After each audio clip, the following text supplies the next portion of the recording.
प्रधानमंत्री मोदी पर अभद्र टिप्पणी को लेकर प्रदर्शन हुआ है। देश के कई राज्यों में बीजेपी ने आज प्रदर्शन किया। दिल्ली में भी बीजेपी कार्यकर्ताओं ने प्रदर्शन किया। प्रधानमंत्री मोदी पर अभद्र टिप्पणी का विरोध किया। अभद्र टिप्पणी के विरोध में सड़कों पर कार्यकर्ता उतरे। दिल्ली में कांग्रेस मुख्यालय पर बीजेपी ने विरोध प्रदर्शन किया। प्रदर्शन में बीजेपी के राष्ट्रीय महासचिव तरुण चुग मौजूद रहे। दुष्यंत गौतम, दिल्ली प्रदेश अध्यक्ष वीरेंद्र सचदेवा भी इस प्रदर्शन में शामिल हुए। पूरी की पूरी सड़क इस वक्त बीजेपी कार्यकर्ताओं से पटी हुई दिखाई दे रही है, जो कांग्रेस के ऑफिस के बाहर प्रदर्शन के रूप में यहां पर जमी है, जुटी है। देश के कई राज्यों में बीजेपी ने प्रदर्शन किया। उधर दिल्ली में भी बीजेपी प्रदर्शन करने पहुंची। कांग्रेस दफ्तर के बाहर ये प्रदर्शन, कांग्रेस मुख्यालय पर बीजेपी ने विरोध प्रदर्शन किया। प्रधानमंत्री मोदी पर अभद्र टिप्पणी को लेकर बीजेपी का विरोध प्रदर्शन।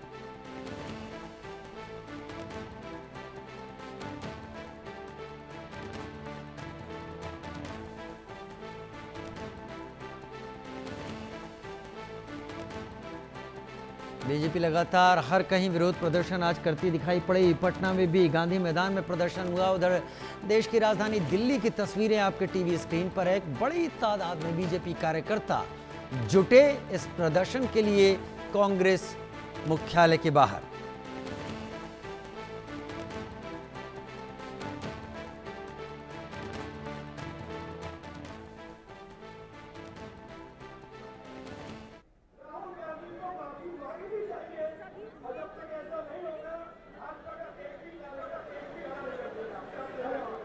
दिल्ली में बीजेपी कार्यकर्ताओं का प्रदर्शन, प्रधानमंत्री मोदी पर अभद्र टिप्पणी का विरोध इस वक्त करते दिखाई पड़ रहे थे। आज बीजेपी के कार्यकर्ता देश की राजधानी दिल्ली में कांग्रेस मुख्यालय के बाहर।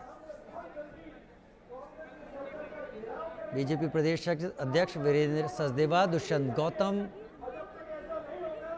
ये सभी वरिष्ठ नेता इस प्रदर्शन को लीड करते हुए दिखाई दिए।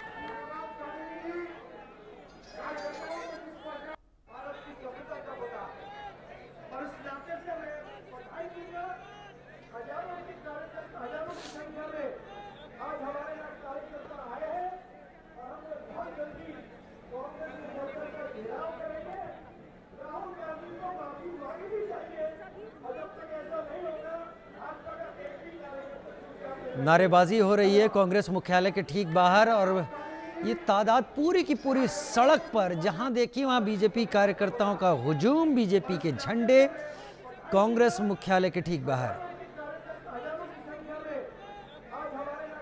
संजय शर्मा हमारे सीनियर एडिटर हमारे साथ इस वक्त इस पर बात करने के लिए। संजय जी, बहुत बड़ा कार्यकर्ताओं का हुजूम पहुंचा है। तस्वीरों में हम लगातार दर्शकों को दिखा रहे हैं ये विरोध प्रदर्शन कांग्रेस मुख्यालय के सामने। क्या यहां की तस्वीरें रही, जरा विस्तार से समझाएं। देखिए, प्रधानमंत्री नरेंद्र मोदी को गालियां देना, उनकी माताजी को गालियां देना, अभद्र भाषा का प्रयोग करना, राहुल गांधी की रैली में, राहुल गांधी की मौजूदगी में बिहार में उनकी यात्रा के दौरान लगातार प्रधानमंत्री नरेंद्र मोदी पर हमले किए जा रहे हैं। तो जिस तरह से भाषा की मर्यादा तोड़ी जा रही है, अमर्यादित भाषाओं का उपयोग किया जा रहा है, अभद्र भाषा बोली जा रही, जो उनकी माँ जो इस समय दुनिया में नहीं है, स्वर्गीय हो चुकी है, उनके बारे में अपशब्द कहे जा रहे हैं, तो फिर बीजेपी का गुस्सा उमड़ना स्वाभाविक था। और आज बीजेपी का वही गुस्सा देखने में सामने आया जब कांग्रेस के राष्ट्रीय मुख्यालय के ठीक सामने बीजेपी के कार्यकर्ता जुटे और उन्होंने एकजुट होकर के कांग्रेस के नेताओं की इस तरह की अभद्र भाषा, ये अभद्र टिप्पणियों के का जबरदस्त विरोध किया और साफ साफ कहा कि इस तरह की भाषा स्वीकार्य नहीं है। आपकी राजनीतिक मतभेद किसी से कितने भी हो, लेकिन भाषा की मर्यादा कहीं तो रखनी होगी, क्योंकि आप चुनाव जीतते हैं हारते हैं। बीजेपी की तो पहले कभी 2 सीटें भी रही है राजीव जी, लेकिन कभी भी इस तरह की मर्यादा कभी बीजेपी की तरफ से नहीं तोड़ी गई। अमर्यादित भाषा, गालियां देना, ये कहाँ की राजनीति है?